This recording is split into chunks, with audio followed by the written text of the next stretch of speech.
commencer, déjà une petite dédicace pour les élèves de 5e qui font leur DM sur les illusions d'optique. Je sais pas si ça se voit bien. Voilà, ils sont peut-être en ce moment en train de le faire au moment où je tourne la vidéo. J'avais envie de parler dans cette vidéo des méthodes qui sont liées à la proportionnalité. Ça peut tout aussi servir en 6e qu'en 3e, c'est universel. Et en gros, il y a deux écoles. Soit on passe toujours à l'unité, c'est une méthode qu'on va voir dans le cas numéro 1. Soit on est super astucieux, on aime bien le calcul mental et on est vraiment dans le bricolage des calculs, des nombres pour aller plus vite. La méthode 1 fonctionne tout le temps, elle n'est pas toujours la plus rapide mais elle a le mérite de toujours fonctionner. Et la méthode 2 ne fonctionne pas tout le temps, par contre elle est assez rapide en fait. Voilà. Premier exemple, et ce sera le même en fait dans le cas numéro 2, c'est juste que je vais mettre d'autres valeurs. Donc le premier exemple, c'est celui où on va faire la méthode du passage à l'unité. Je vous expliquerai ce que ça signifie. Cette cahier coûte 6,30 €. Combien coûte 11 de ces mêmes cahiers? C'est vraiment classique comme problème, très classique. Depuis le primaire, vous avez, j'espère, le réflexe de faire cette idée-là. On me donne 7 cahiers et on me donne le prix. Avant de répondre à la question, je vais peut-être essayer de trouver quel est le prix d'un seul cahier. Eh bien, cette façon de penser, c'est le passage à l'unité. Unité, sous-entendu, on cherchera toujours la valeur pour 1. Avant de trouver, de répondre à la question, quand on a une quantité quelconque, on va toujours se référer à 1. Une quantité égale à 1. Autrement dit, ici, un cahier. Donc, pour trouver d'abord le prix d'un cahier, il faut faire la division suivante. Vous voulez un prix, vous commencez par le prix. Quelle est la quantité? 7, vous divisez par 7.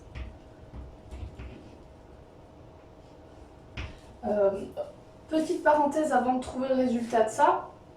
Vraiment, s'il y a aussi autre chose à retenir de cette méthode 1, c'est que le prix au kilo, le prix à l'unité, le prix au... je ne sais pas quelle unité on peut mettre derrière, mais vous voyez le prix aux unités. Eh bien, c'est toujours le prix qu'on vous donne, le prix 1, divisé par la quantité. Et c'est pas parce que le nombre qui correspond au prix est plus petit que la quantité, c'est vraiment pas pour cette raison-là que vous devez inverser la division. Souvent, vous inversez la division, vous ne faites pas toujours dans le bon sens, parce que vous ne revenez pas justement au sens de ce mot-là, prix d'un cahier. Si vous voulez un prix, commencez par le prix. Si vous voulez une quantité, commencez par la quantité. Quand je dis commencer, c'est avant de diviser, vous voyez, au dividende.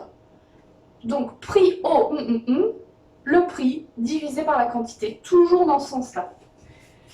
Et d'ailleurs, ici, ça donne un nombre qui est plus petit que 1, puisqu'on a divisé un nombre qui est plus petit que 7. Donc c'est normal de trouver un nombre ici qui est plus petit que 1. Autrement dit, ça veut dire qu'un cahier coûte 90 centimes ou 0,9 €. Qu'est-ce qu'on va faire de cette valeur-là? Je rappelle la question, combien coûte 11 de ces mêmes cahiers? Si c'est 11 cahiers dont on veut le prix, il faut prendre le prix d'un cahier et le multiplier par 11. On peut répondre à la question, je ne vais pas l'écrire la phrase réponse, mais ça pourrait être 11 de ces mêmes cahiers ou 11 cahiers coûtent 9,90 €. Là, j'ai pas mis 0, on n'est pas obligé de le mettre. Voilà pour la méthode 1. Méthode 2, j'ai repris la même idée, cahier, prix. J'ai par contre tout mis dans un tableau. Et j'ai remis les deux valeurs connues du début de l'énoncé. J'ai mis 11 aussi parce que je connaissais. Et j'ai pas encore rempli cette case parce que j'avais pas fait la première partie. Là, je peux le faire. Et donc, arrive maintenant le côté très astucieux. Donc là, faut vous mettre dans la peau vraiment d'un fin observateur. Vous regardez bien le tableau.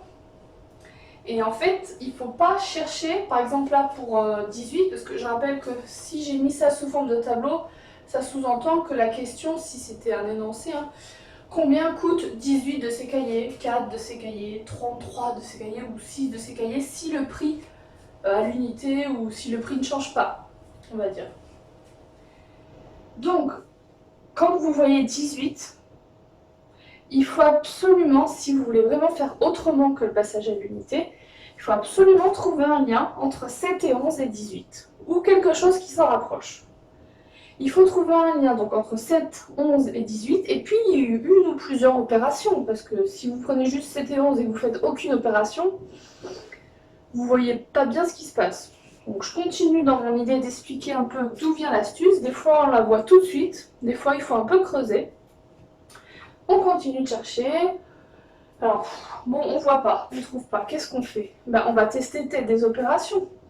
On va tester les plus simples, on va bien voir. Donc, est-ce qu'en additionnant les deux, là, on trouve 18? Ah bah, bingo, c'est la plus simple. Effectivement, 7 plus 11, ça fait 18.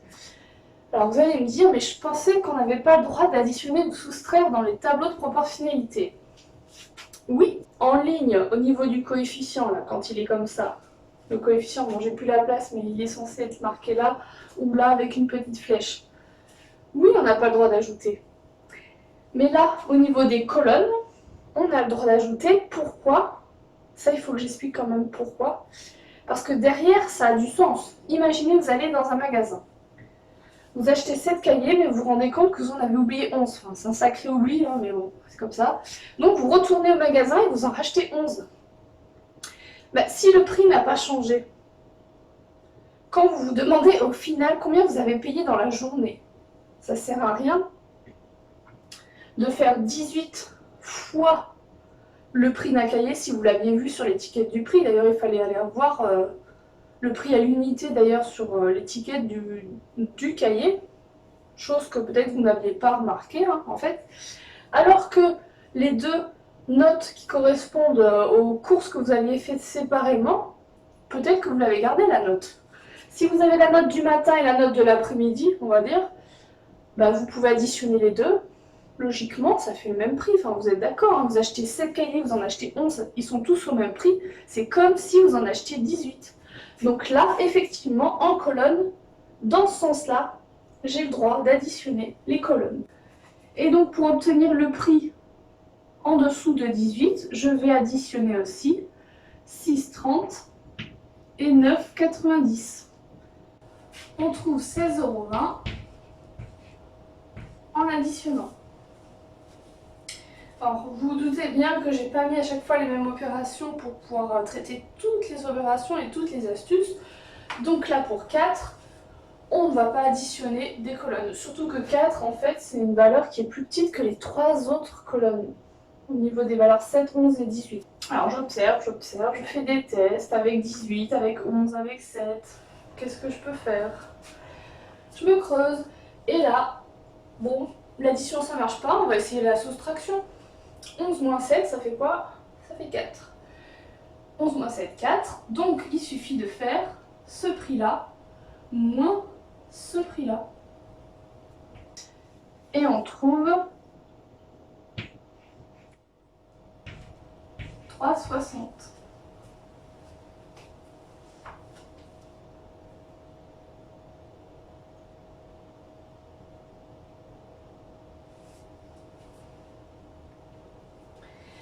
Pour 33, est-ce qu'on a une addition? Si je fais l'addition de tous les nombres là sur la ligne, est-ce que je trouve 33? Ce serait avec beaucoup de chance quand même, hein? Non, je trouve pas 33. Une soustraction peut-être, mais tous les nombres précédents sont tous plus petits, donc ça ne peut pas être une soustraction. Bon, vu la flèche que j'ai indiquée, il y a un lien effectif entre 11 et 33. Lequel 33, c'est le triple de 11. Donc si vous achetez 11 cahiers au même prix et qu'après vous en achetez 33 au même prix, le prix sera 3 fois plus grand que pour 11 cahiers. 9,90 x 3. Et on finit avec 6, qui est donc la dernière opération. On a fait une addition pour trouver 18, 7 plus 11, 18. On a fait une soustraction 11 moins 7, 4. On a fait une multiplication 11 fois 3, 33. Et bien 6, ça vient d'une division. La flèche m'indique que j'ai un lien. Alors la flèche, c'est moi qui l'ai faite, hein. Après ce sera à vous de la faire si vous voulez être astucieux.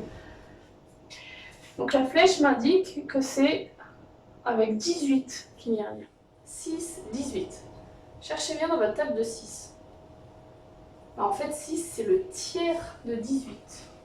Ça veut dire qu'on va diviser par 3 le prix de 18 cahiers pour trouver juste le prix de 6 cahiers. Je le rappelle, hein, c'est une technique qui là comme ça a l'air longue, mais en fait elle n'est pas longue, c'est juste que moi j'ai pris le temps de tout vous expliquer et de vous montrer un peu ce qui est censé se passer dans votre cerveau quand vous faites cette méthode là. Mais en vrai elle est très rapide, il suffit de voir. Si vous voyez tout de suite que 7 plus 11 ça fait 18, vous faites l'addition, c'est rapide. Mais si vraiment cette méthode ne vous a pas plu, je vous conseille de faire comme celle-là, c'est-à-dire le prix d'un cahier, vous savez pendant tout le tableau que c'est 0,9. Eh bien vous faites 11 fois 0,9, 18 fois 0,9, 4 fois 0,9, 33 fois 0,9, 6 fois 0,9 et vous obtenez exactement les mêmes prix. À bientôt.